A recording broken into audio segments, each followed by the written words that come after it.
Welcome back, everyone, to The Explainer. If you're the kind of person who loves cutting through the noise to find the absolute structural heart of a complex story, well, you are in exactly the right place. Today, we're unpacking a literal masterpiece of Indian literature, Rabindranath Tagore's 1916 novel, The Home and the World. We're going to examine this text, which, by the way, is set right against the extremely volatile backdrop of the 1905 partition of Bengal and the Swadeshi Movement, and then we'll look at how the legendary filmmaker Satyajit Ray translated these huge ideas to the screen. Okay, let's dive into this. Here is our roadmap for today. We'll be covering A Nation and a Home, the ideological triangle, the novel's inner voices, the film's visual emotion, and finally, a timeless warning. Section 1. A Nation and a Home. Setting the stage in 1905 Bengal. So to really get this story, we have to understand that Tagore is doing something way more complex than just a historical recap here. He is actually interrogating nationalism itself. It's not just this blind celebration of patriotic fervor. It's a super critical look at its moral limits and a sharp warning about political fanaticism. Listen to this absolute powerhouse of a line from Nikhil, one of our central characters. I am willing to serve my country, but my worship I reserve for right. Think about that for a second. That single line perfectly grounds the moral philosophy of the entire text. Tagore is drawing a firm line in the sand. Nikhil supports his country's progress for sure, but he absolutely refuses to cross the line into violence, coercion, or hatred. And that brings us to the title itself, which sets up two massive contrasting spaces. The home represents domestic harmony, ethical responsibility, and tradition. And remember, for women in 1905 Bengal, that literally meant being confined to the inner quarters of the house. Stepping outside, virtually unthinkable. The world, on the other hand, symbolizes politics, modernity, ambition, and just the sheer chaos of ideological struggle. Throughout the story, our protagonist, Bimala, makes this unprecedented physical and psychological journey from the safety of the home into the turbulent world. And her movement between these two spheres isn't just about geography, It represents her profound search for self-knowledge. Section 2. The ideological triangle. 3 hearts, 1 divided nation. Now, what's really interesting about this slide is how clearly it maps out the philosophical battleground. To tell this epic story of a divided nation, Tagore zooms way in on just 3 hearts, acting as living avatars for abstract political concepts. We've got Nikhil, who represents ethical humanism. He's driven by truth and justice. Then there's his friend Sandip, representing militant nationalism, but his real motivations are power and greed. And caught right in the middle is Bimala. She serves as the psychological center of the story, searching for identity and freedom.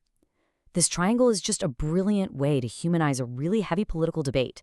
We're watching universal humanity clash with aggressive patriotism, but we're watching it play out in the intimate, messy dynamics of a marriage and a friendship.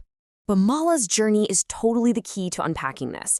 At first, when she meets Sandip, she is completely swept away by his charismatic rhetoric. She actually confuses her emotional attraction to him and the thrill of his militant speeches with genuine patriotic duty. She even steals her husband's money to fund Sandip's ambitions.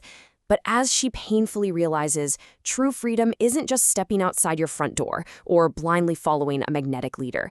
It requires developing independent, critical moral judgment. Section 3. The novel's inner voices, introspection and first-person narratives. Tagore structures this intense ideological triangle through alternating first-person narratives, so we're hearing directly from Nikhil, Sandip, and Bimala. By giving us VIP access to their private motivations and deepest doubts, Tagore deliberately avoids handing us a single authoritative truth. It's like a giant puzzle. You, as the reader, are forced to critically evaluate these competing viewpoints. And because we see exactly what each character is hiding from the others, it creates this insanely suspenseful dramatic irony. Basically, reading this novel is a highly internal, psychological experience. The ideological conflict literally plays out inside the characters' minds. We read Nikhil's quiet, philosophical reflections on justice. We read Sandip's private contradictions, seeing the glaring gap between his public speeches and his private greed. And we read Bimala's painful, gradual moral awakening. We are constantly analyzing their subjective interpretations of the exact same events. Section 4. Let's move to and see how this builds when we explore the film's visual emotion and Satyajit Ray's cinematic translation. Decades later, the legendary director Satyajit Ray adapted this internal philosophical novel into a cinematic masterpiece, which completely changes how we receive the story. The novel uses introspection and first-person narration, right? It demands heavy intellectual engagement. But film relies on visual storytelling. We're talking tight close-ups, deliberate silence, evocative background music. Because cinema can't easily reproduce pages of internal monologue, Ray has to elicit an immediate, visceral, emotional response from the viewer. The philosophy literally has to become visual. And honestly, Ray nails it. Bimala's internal confusion, that gets translated into subtle eye contact and hesitant body language. Nikhil's philosophical stance is conveyed through this quiet dignity and emotional restraint on screen. You can actually feel his silent suffering. Sandip is brought to life with a commanding physical charisma that makes it entirely believable why crowds are so drawn to him. Furthermore, the film gives us visceral visual depictions of the communal violence that results from Sandip's rhetoric. It translates a complex philosophical debate into the tragic visual collapse of trust and love within a family. And this brilliantly illustrates one of the core takeaways from the source material, the sheer danger of charismatic leadership when people just accept rhetoric without questioning its ethical consequences. When you're watching the film and you actually see the destruction, the fear, and the suffering of ordinary people, it reinforces Tagore's warning about political extremism in a way that is incredibly immediate and tangible. It hits you right in the gut. Section 5. A timeless warning. The responsibilities of freedom. Ultimately, whether we're reading Tagore's words from 1916 or watching Ray's cinematic vision, analyzing both mediums gives us a complete understanding of the story's historical and psychological layers. Reading deepens our intellectual reflection on moral limits. Watching intensifies our emotional empathy for the human cost. They're totally complementary experiences. The novel challenges your mind and the film breaks your heart, but both lead us to the exact same overarching message.